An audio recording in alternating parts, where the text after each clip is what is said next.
My self Neeraj Patel. इस video lecture में हम डेवलपमेंट ऑफ सरफेसिस टॉपिक के कंसेप्ट के बारे में सीखेंगे। In this topic assume an object is hollow and made up of thin metal sheet। तो इस टॉपिक में जो ऑब्जेक्ट रहेगा उसे हमें इंटरनली होलो कंसिडर करना पड़ेगा और इस टॉपिक में जो ऑब्जेक्ट बनेगा वो थिन मेटल शीट से बना हुआ होगा। Now cut open it from one side and unfold the sheet completely, then the shape of that unfolded sheet is called development of lateral surfaces of that object। तो ये जो thin metal sheet से बना हुआ जो object रहेगा उसे हमें एक साइड से ओपन करना पड़ेगा और जो थिन मेटल शीट रहेगी उसे कंप्लीटली अनफोल्ड करना पड़ेगा। तो इस ऑब्जेक्ट को अनफोल्ड करने के बाद जो अनफोल्डेड शीट हमें मिलेगी उस शीट को हम इस ऑब्जेक्ट की डेवलपमेंट ऑफ लेटरल सरफेस बोलेंगे। Here the lateral surface is the surface in which top and base surface of the object is not considered. तो यहाँ पर लेटरल सरफेस जो रहती है उस सरफेस में ऑब्जेक्ट की टॉप और बेस सरफेस है उसे हमें कंसिडर नहीं करना है।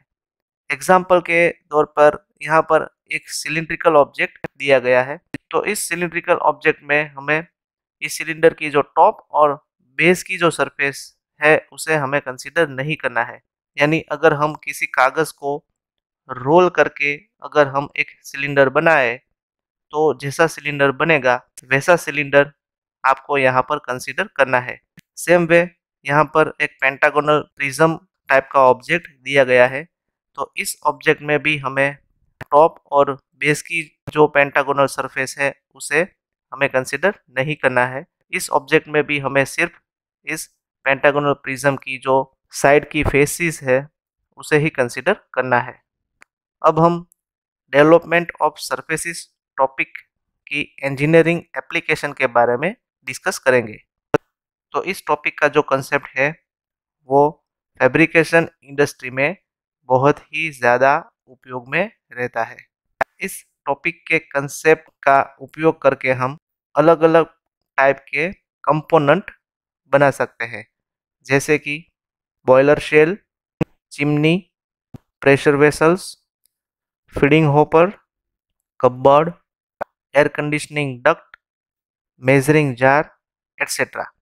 तो यहाँ पर आप देख सकते हैं कि यहाँ पर जितने भी कंपोनेंट दिए गए हैं वो कंपोनेंट शीट मेटल से बनाए गए हैं या तो फिर थिन प्लेट से बनाए गए हैं। तो इन सभी कंपोनेंट को बनाने के लिए डेवलपमेंट ऑफ सरफेसिस टॉपिक का कंसेप्ट जानना बहुत ही ज़रूरी है। अब हम अलग अलग लेटरल सरफेस का डेवलपमेंट किस तरह से होता है उसका डिस्कशन करेंगे। तो सबसे पहले हम सिलिंड्रिकल शेप के ऑब्जेक्ट का डेवलपमेंट किस तरह से किया जाता है वो देखेंगे। तो यहाँ पर एक सिलिंड्रिकल ऑब्जेक्ट दिया गया है जिसमें ये जो डी है वो सिलेंडर का बेस डायमीटर है और यहाँ पर जो हाइट है वो सिलेंडर की हाइट है। तो अगर हम इस सिलिंड्रिकल ऑब्जेक्ट को अनफोल्ड करें तो अनफोल्ड करने के बाद जो शेप हमें मिलेगा वो रेक्टेंगुलर शेप मिलेगा। तो हम ये कह सकते हैं कि सिलेंडर टाइप के ऑब्जेक्ट का डेवलपमेंट रेक्टेंगल शेप मिलता है। यहाँ पर ये जो रेक्टेंगल की लेंथ मिलेगी वो लेंथ सिलेंडर के सरकमफरेंस जितनी यानी कि सिलेंडर के परिघ जितनी रहेगी।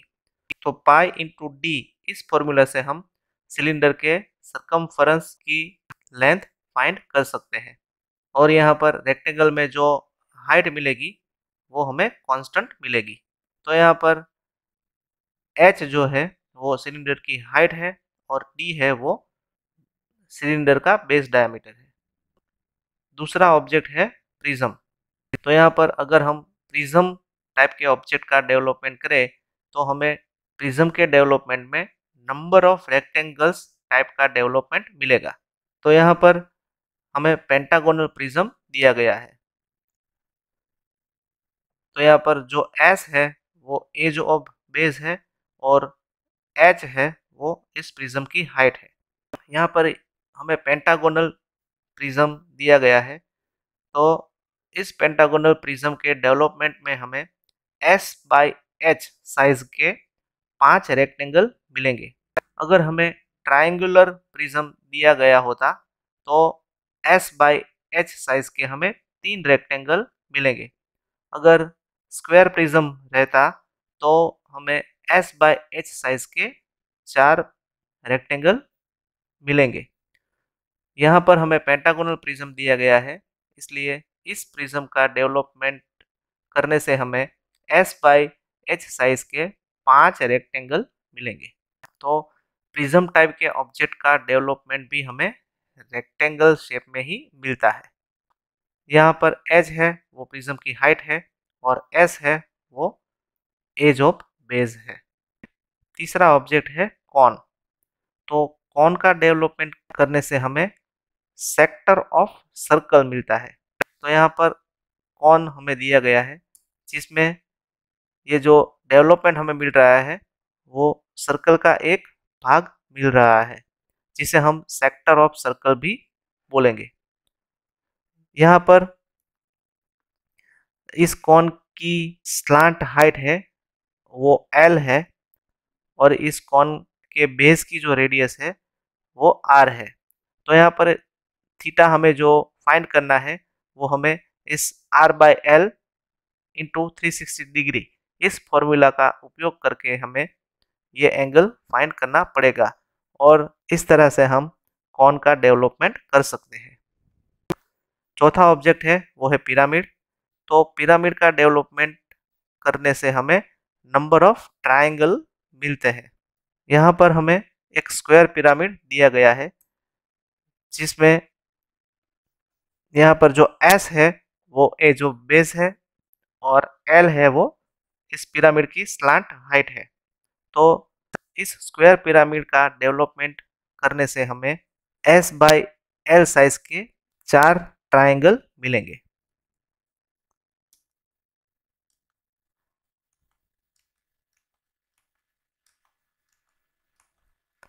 तो यहाँ पर आप देख सकते हैं कि इस स्क्वायर पिरामिड का डेवलपमेंट करने से हमें एस बाई एल साइज के 4 ट्रायंगल मिल रहे हैं।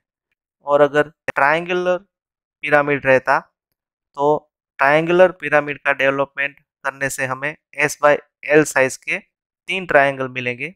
ये स्क्वायर पिरामिड है, इसलिए एस बाई एल साइज के हमें 4 ट्रायंगुलर मिल रहे हैं।